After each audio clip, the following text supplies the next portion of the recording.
Good morning, everybody. It's Friday morning. It's about 9:15. I've got to take my mother-in-law to a dentist appointment. She's had some stuff going on with her tooth, and so I'm able. I've got a flexible schedule most of the time, and I can take her. But this morning I was reading my daily. I do this quick 5-minute one I'm doing right now. But it spoke about Titus. So then I jumped in the book of Titus, and I found some stuff here that I probably read a million times.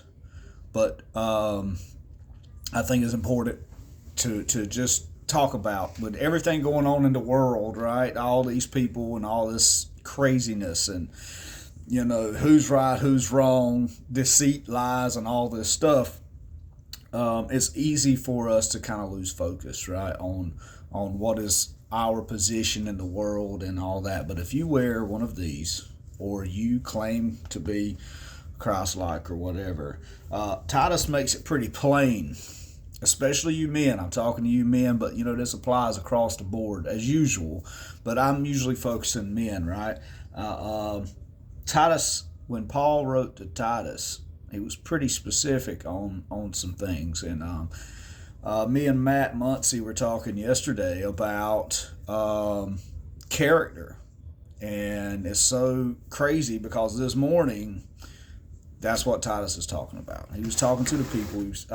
Paul was talking to Titus, and he wrote the letter and said, this is what you're supposed to do. This is how you navigate the church and the world, and this is how you can discern between who's right, who's wrong, etc.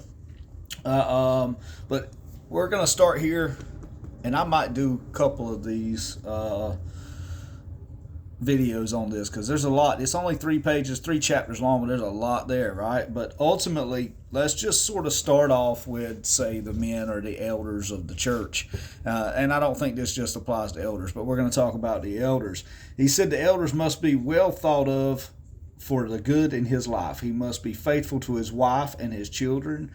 His children must be believers who are not wild or rebellious. An elder must live a blameless life because he is one of God's ministers. He must not be arrogant, quick-tempered, and must not be a heavy drinker or violent or greedy for money, right? So there's a base right there of what an elder is. I think this is not just an elder as in age. I think this is someone who is matured in the gospel, somebody who's matured in Scripture and has been walking Christian life for a long time, or for more seasons than others. I don't think it necessarily discriminates on age exactly. But when I'm reading this, I don't read a lot of. He must be wise and be fair, right?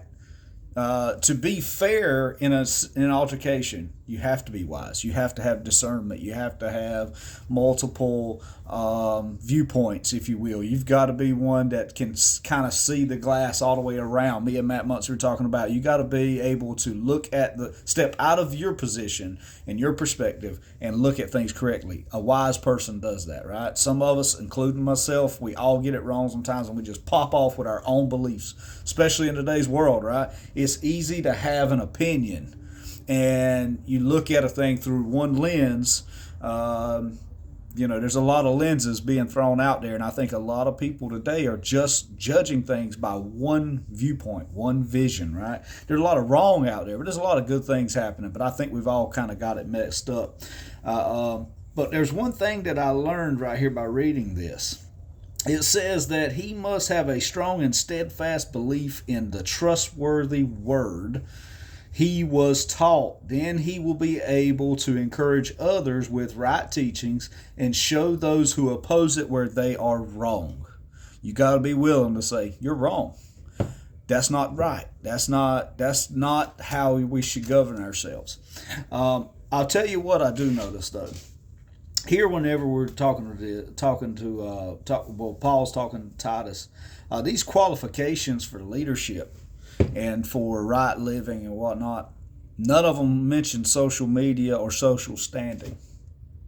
It does not matter about his career accomplishments. That don't matter. It makes no difference whatsoever in the eyes of God. How much money you've made, at what status you are in your career, how well you've done. That don't matter. The only things that matter is personal character traits. Is he trustworthy? Is he humble? Is he patient? Is he self-sufficient? Is he fair? Is he sensible? These are the qualities that God says makes a wise man. These are the qualities that God says, now that's an elder. He is educated in the word. He's a man of authority, but he don't push it. People give it. They respect the authority that he has because you can see it. Is that you? Is that me? It says, for there are many who rebel against these right teachings. They engage in useless talks and deceive people. This is especially true for those who believe in circumcision's old traditions for salvation. Paul says those are useless. That doesn't matter anymore. Jesus changed that, right? These people are all liars, they're cruel animals, and they're lazy gluttons. So don't be involved with them. Cast them out, right? People who don't believe in these teachings, they're out of line. So don't argue with them, right? Correct them, walk away. But as men, guys, I want you to remember this. Titus, read Titus. It'll tell you everything you need to know. There's more to be taught here. I'm going to get back with you next time. Love you guys. Keep it straight. Do good. Be good. Love you.